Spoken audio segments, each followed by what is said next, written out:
온전하다. 우리가 인간을 평가할 때 여러분들도 가끔 어떤 그 사람이 한 면만 보고 평가하는 게 얼마나 위험합니까? 좋은 점, 나쁜 점, 앞뒤 이런 걸 다 종합해서 판단을 해야 되는데 어떤 요것만 보고 미워하기도 하고 숭배하기도 한다. 온전하게 보려면은 사랑하는 마음이 있어야 된다. 그 다음에 그런 진실이 드러나면은 그 다음에 정의를 세울 수가 있어요. 정의는 보통 법이라고도 합니다. 영어에는 정의와 법이 같습니다. justice. 법이 있어야 자유를 지킬 수가 있습니다. 그래서 출발점이 사랑으로부터 출발한다. 그러면 온전하게 볼 수 있다. 그럼 바탕에서 법을 집행해야 공정하게 된다. 그러면 자유가 지켜진다. 이게 바로 이승만 대통령이 걱정했던 다시는 종의 멍에를 매지 않으려면 어떻게 하면 되느냐. 우리가 진실을 보는 눈을 가져야 되겠다. 이렇게 이야기합니다. 자, 아까 연가시 이야기를 했는데 그러면 연가시가 사마귀를 미치게 만드는 신경전달 물질. 신경전달 물질은 뭐, 그 학자들이 많이 연구를 하고 있습니다. 그것은 뭐겠느냐? 한국에서는 뭐겠느냐? 남북한의 이 좌파들은 그 본질이 계급투쟁론자입니다. 계급투쟁론자는 칼 마르크스의 공산당 선언에 잘 정리가 되어 있습니다.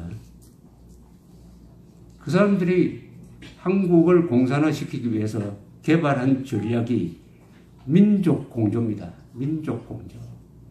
민족이란 말입니다. 그게 6.15 선언, 14선언, 5번의 4.27 판문점 선언에 또 그게 들어가 있어요. 이 민족이란 말은 를 가지고 이렇게 써먹습니다. 우리 민족끼리 민족적 화해, 민족의 혈맥을 잇는다. 이렇게 이야기하면 한국 사람들은 야, 민족이란 말 가슴이 뛴다. 참 좋은 말이다. 가장 높게 보는 말이 민족이란 말입니다. 그러니까 우리 민족끼리 통일하자는 마당에 북한이 핵을 개발하든 말든 북한이 강제 수용소를 둬가지고 몇백만 굶어 죽이든 말든 그거 다 문제 안 된다. 그거 다 덮고 우리 민족끼리 통일하자. 이런 뜻이죠. 그 다음에 이승만, 박정희 이 사람들 다 민족 반역자다. 일본 편에 섰거나 일본 편에 섰던 사람을 중용한 사람들이니까 이게 민족 반역자다. 그 다음에 우리 민족을 압제하고 있는 것은 미제국주의자다. 미국을 쫓아내고 한미동맹 해체하고 그렇게 해야 우리 민족들이 할 수 있다. 이 민족이란 말을 가지고 악을 덮고 적을 적이라 하지 않게 만들고 친구를 적으로 만들어버리고 대한민국을 세운 이승만, 박정희를 원수로 만들고 하는데 써먹히는 말이 민족이란 말입니다. 민족이란 말에 지금 대한민국이 세뇌가 돼가지고 국가적 자살로 가는 게 아니냐 하는 생각이 듭니다. 민족이란 말로 진위 구분도 못하게 하고 피와 식별도 못하게 하고 선악 판단도 못하게 합니다. 민족이란 말은 그런데 참 아이러니하게도 한국 사람이 만든 말이 아닙니다. 민족이란 말은 일본 사람이 만든 단어입니다. 동양에서는 민족이란 말이 없었어요. 이게 독일에서 통일국가를 만들면서 폴크라는 단어를 많이 썼습니다. 폴크. 영어에서는 네이션이라고 합니다. 폴크 네이션을 일본 사람이 영주주의 위에 번역할 때 국민이라고 번역해야 되는데 이걸 민족이라고 잘못 번역을 했어요. 그게 한국에 들어오니까 그때 한국에 나라가 없고 나라는 없지만 민족은 있다. 그러니까 우리가 힘을 합쳐서 통일해야 된다. 이렇게 되면서 일종의 민족이란 말을 우상 숭배하는 이런 풍조가 유행을 하게 되었습니다. 참 이게 골치 아픈 역사적 배경을 갖고 있습니다. 우리 헌법에는 국민이란 말이 있지 민족은 없어요. 그래서 우리나라는 국가 위에 민주가 있고 민주 위에 민족이 있습니다. 민족이라는 이름으로 국가를 해체, 파괴, 무력화시키는 선전선동에 많은 사람들이 넘어갑니다. 민족이라는 말을 잘 써야 합니다. 그래서 지금 문명국가에서는 민족이라는 말을 안 쓰죠. 미국에 가서 야 우리 앵글로 색선족끼리 모든 거 해결하자 하면은 아마 어떻게 되겠습니까? 다 감옥에 갈 겁니다. 우리 민족끼리란 말이 그게 논리성 맞습니까?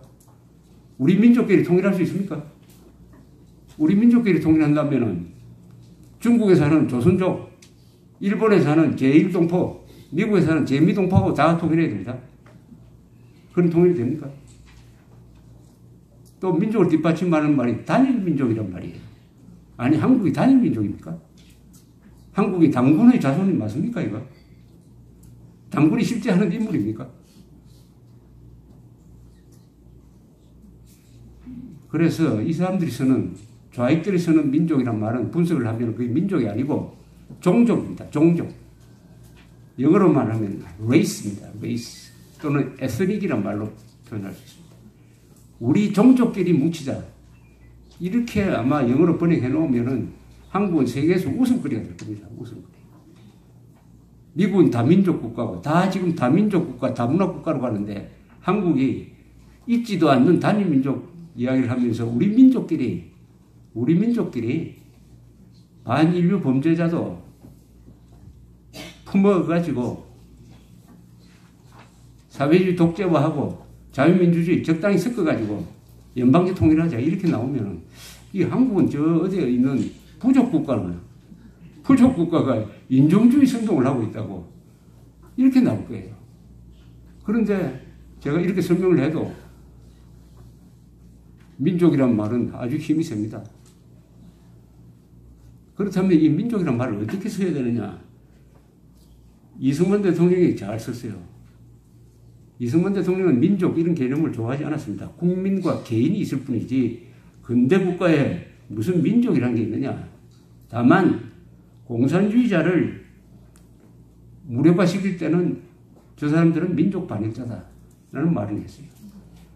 한국에 살면서 스탈린을 받들고 있으니까 그게 민족 반역자 아니겠어요? 그래서 민족이란 말보다는 국민이란 말을 써야 됩니다. 국민, 시민, 개인 이런 말이 이성적인 말입니다. 민족이란 말은 사람의 감성을 자극을 해가지고 이성적 판단을 흐리게 만듭니다. 그게 바로 대한민국을 자살로 몰고 가는 신경 전달 물질 약속을 하고 있습니다. 또 민주주의는 양극화 선동을 통해서 한국을 분열시키는 쪽으로 악용되고 있습니다. 원래 민주주의가 그런 게 아닌데 민주주의는 생각이 다른 사람, 종교 다른 사람 이런 사람들이 다 더불어 사는 게 민주주의입니다. 어느 한쪽을 배척하는 것은 민주주의가 아니죠. 평화는 자유가 있는 평화라야 합니다. 정의가 있는 평화라야 합니다. 무조건적 평화주의자는 이렇게 이야기합니다. 어떤 좋은 전쟁보다도 나쁜 평화가 더 좋다. 어떤 전쟁보다도 평화가 더 좋다. 저를 인터뷰하러 온 젊은 여성 기자가 그렇게 질문하기에 그럼 내가 질문해 볼 테니까 답을 한번 해보라고. 어떤 경우에도 전쟁보다 평화가 좋다면은 6.25 때 남침당한 국군이 평화를 위해서 항복하는 게 좋았다는 말 아니냐. 답을 해보라 했더니 답을 못하죠. 정의로운 전쟁이 있죠. 바로 6.25 때 맞서 싸운 우리가 정의로운 전쟁을 한 것이죠.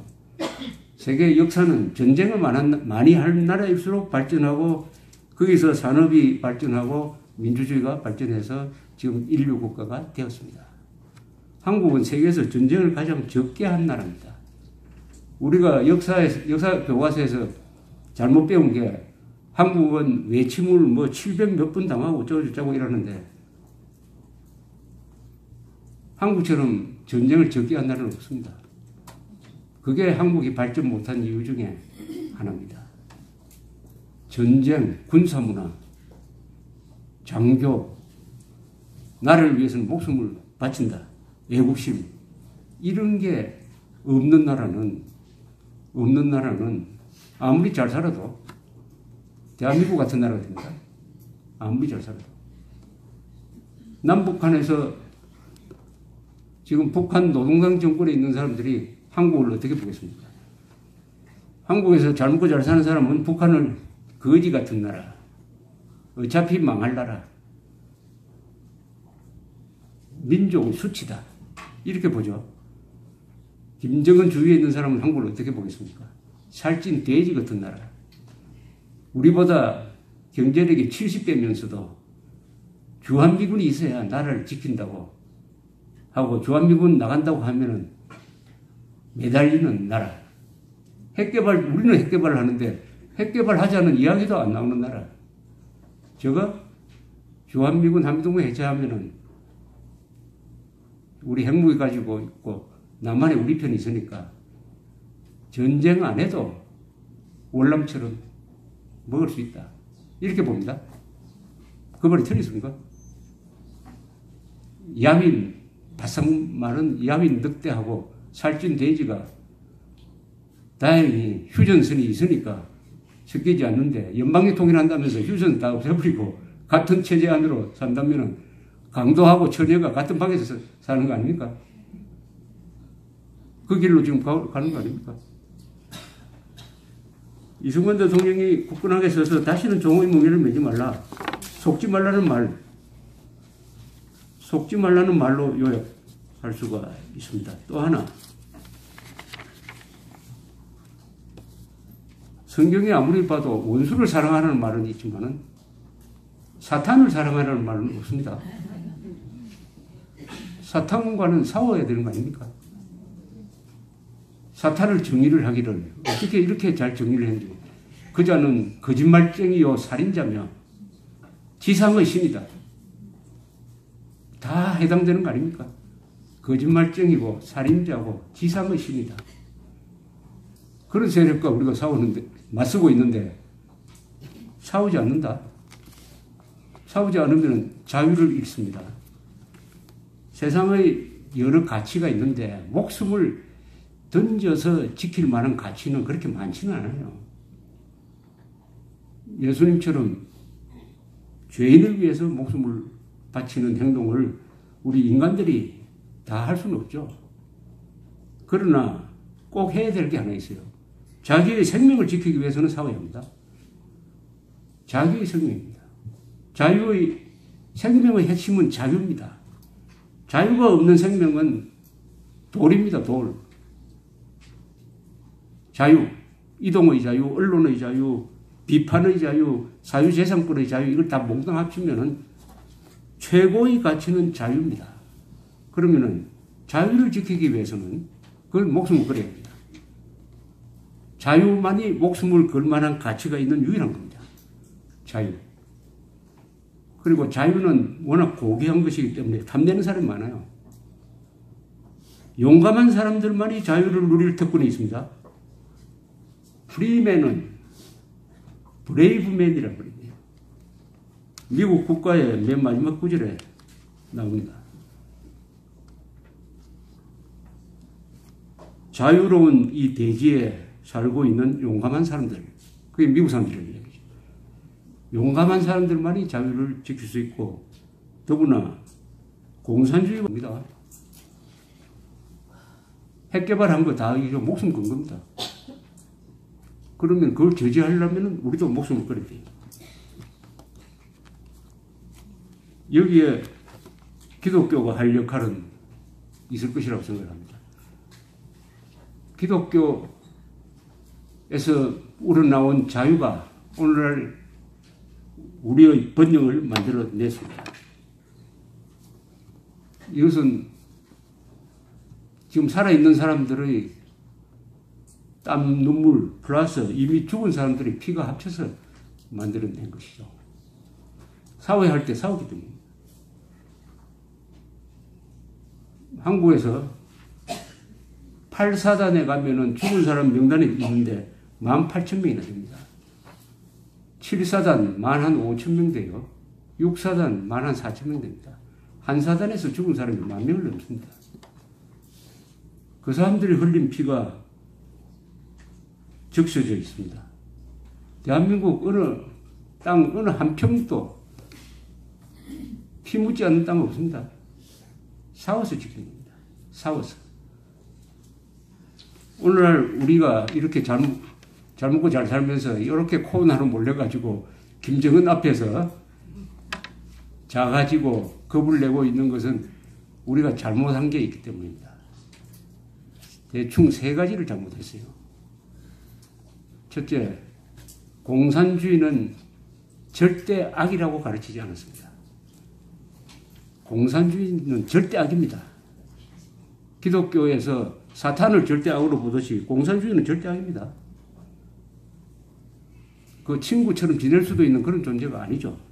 이승만 대통령이 공산주의는 호열자와 같다. 인간은 호열자와 같이 살 수 없다. 그게 바로 원리입니다. 왜냐? 공산주의자는 자기 편이 아닌 사람을 말살 대상으로 보니까.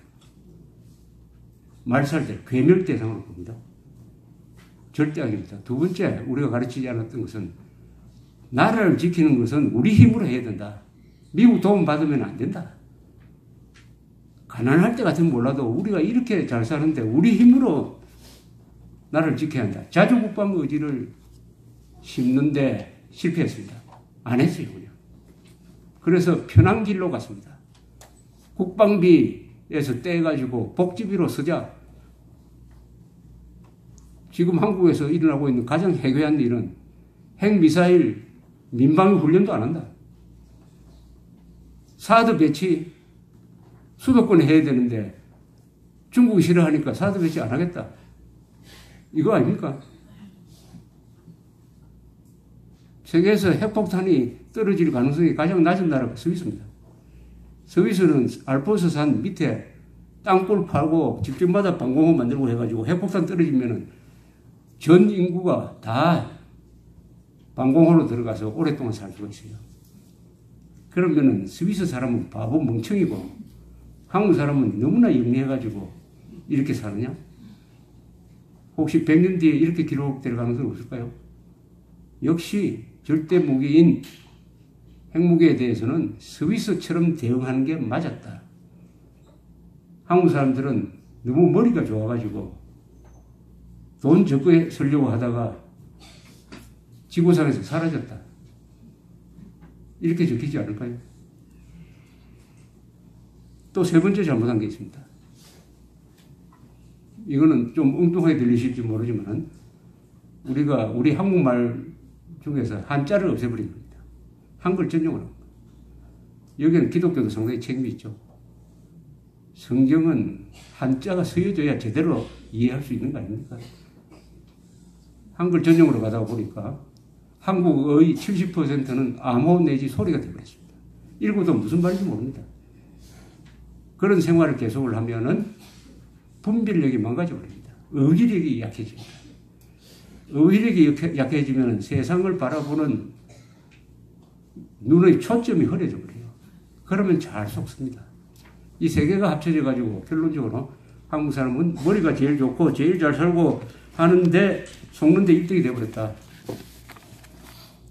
이 정도로 분석을 하면은 그 다음에 뭘 할 거냐 이렇게 뭘 할 거냐 나라를 지키기 위해 뭘 할 거냐 생명을 목숨 던지고 하자. 근데 이런 목소리는 다 입에서 나오는 겁니다. 몸에서 나와야죠. 온몸으로 그렇게 행동하려면은 아마도 한국 사람들이 위기에 처해야 될 겁니다. 경제 성장이 마이너스 한 10%로 떨어지고 실업자가 넘쳐나고 김정은이 욕하다가는 잡혀간다, 테러당한다. 이 정도 수준까지 가면은 이게 큰일 났구나 해서 해외로 도망가는 사람도 있을 것이고 안 되겠다. 내 가정을 지키기 위해서 내가 싸워야 되겠다라고 결심할 수도 있을 것인데 우리 기독교는 현명한 분들이고 하나님의 인도에 따라서 공산주의의 본질을 제일 정확하게 알고 자유가 얼마나 소중한지, 진실, 사랑 얼마나 소중한지를 아는 눈을 가진 사람들이니까, 잘 안 속아 넘어가는 사람들이니까, 공산당이 가장 싫어하는 게 기독교인인 것은 잘 속지 않기 때문입니다. 그러면 기독교인들이 그런 최악의 상황까지 몰려가서 정신 차리는 것보다는 그 전에 우리의 노력으로서 국민들이 각성하고 해서 피해를 많이 보지 않고 이 상황을 바로잡는 데 노력할 부분이 많을 것인데, 각자가 있을 것이라고 생각합니다. 각자의 몫이 있을 것이라고 생각합니다. 각자의 몫이. 이승만 대통령이 어제 엽서에 쓴 글을 보니까 병력과 필력으로 나라를 지킨다 이런 말이 있더라고요. 필력, 글 쓰는 거. 글 쓰는 거는 요새 뭘 합니까? 댓글 쓰고 뭐 인터넷에 글 쓰고 메시지 날리고 하는 거 그거 아니겠어요? 그렇게 해가지고 열심히 해가지고 사람 깨우치는 거. 그런 힘이 모여지면 되죠. 한 구석을 지키면은 언젠가는 천리를 밝힐 수 있다는 말이 있습니다. 우리나라에서 가장 잘 조직된 자유 세력이 기독교입니다. 기독교. 작년이 마르틴 루터 종교개혁 500주년인데 개신교가 강한 나라가 공산화된 나라가 없습니다. 개신교 유럽에서 금융위기 때 가만 보니까 개신교 국가는 다 잘 견디더라고요. 개신교. 왜 그럴까요? 개신교. 종교개혁에서 민주주의가 나왔습니다. 종교개혁에서. 종교개혁을 하면은 사람들이 많이 배우게 되고, 그리고 개인의 중요성을 하나님 앞에 서 있는 우리 한 사람 한 사람은 다 주인의식을 갖게 되는 거 아닙니까? 주인의식. 그리고 무엇보다도 진실을 알고 열심히 노력해서 하나님을 기쁘게 하는 것이 구원받는 길이다. 이런 게 다 합치면은 개신교가 있는 나라는 다 개인 한 사람 한 사람이 강하고, 그 다음 산업이 발달하고, 법을 잘 지키고, 그러면은 공산주의가 들어오려고 하더라도 그런 풍토에서는 안 되죠. 진정한 기독교 국가를 만들겠다고 하는 게 이승만 대통령의 꿈이었습니다. 이승만 대통령. 그렇다고 국교를 만들려고 하는 생각은 없었어요. 이승만 대통령은 불교에 대한 이해도 참 깊었던 분입니다. 기독교 정신이 살아있는 나라를 만들겠다. 지금까지는 대성공했죠. 아시아에 있는 여러 나라 중에서 개인의 자유가 이렇게 잘 보장되고 발전한 나라는 한국밖에 없습니다. 법을 잘 지키는 면에서는 일본이 우리보다 앞섭니다. 또 자유를 싸워서 지키려는 그 상부정신에서는 이스라엘이 우리보다 훨씬 앞섭니다. 그러나 우리는 그래도 자유를, 우리가 누리는 이 자유는 싸워서 지키는 자유입니다. 국군이 싸우고, 미군도 같이 싸우고, 그 다음에 권위주의 정부가 있으니까 또 민주화운동을 해가지고 그런 강력한 권위적 정부와 싸워서 또 우리의 민주주의를 지켜내고, 이제 마지막, 이게 어떻게 보면 마지막 싸움일 줄 몰라요. 핵을 든 선동 집단과 싸워가지고 우리 헌법 10조가 말하는, 우리 헌법 10조가 이렇게 적혀 있습니다. 모든 국민은 인간으로서의 존엄과 가치를 가지며 행복을 추구할 권리를 가진다. 국가는 개인이 가지는 기본적 인권을 존중하고 보장해야 한다. 이렇게 되어 있습니다.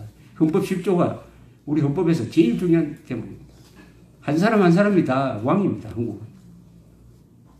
이게 바로 성경 아닙니까? 하나님 앞에서는 다 왕이죠. 하나님한테만 종이 되지 다른 누구한테도 우리는 종이 되는 사람 아니지 않습니까? 그게 바로 개인의 존중이죠. 북한에는 존엄 하는데 북한 사람들 잘 말하는 존엄이에요. 북한에서 최고 존엄한 사람밖에 없죠. 남한에는 최고 존엄이 5천만입니다. 5천만 대 1이에요. 이승만 대통령이 1950년 7월에 대구의 피난수도에서 트루만 대통령한테 편지를 씁니다. 편지를 쓴 영문이 있는데 천한 명문이에요. 거기서 이런 말이 있어요. 이 전쟁은 남과 북의 전쟁이 아닙니다. 북한에 있는 소수의 사대주의자 공산 집단과 한민족 전체의 대결입니다. 이렇게 얘기합니다. 사실은 지금 남북 간에 일어나고 있는 데서 우리가 민족으로 나눈다면 제대로 나눠야 돼요. 김정은과 그게 충성하는 소수 세력, 그 사람들이 우리의 적입니다. 북한 주민들 다 우리 편입니다. 그래서 김정은 대 한민족의 대결, 김정은과 민족 반역자 김정은과 한민족 전체의 대결 구도로 만들 수 있는 것이, 그런 눈을 가지고 그런 확신을 가질 수 있는 조직된 세력은 기독교다. 이렇게 생각을 하면서 저 이야기를 일단 여기서 끝내고 질문이 있으면 질문을 받겠습니다. 경청해 주셔서 대단히 감사합니다.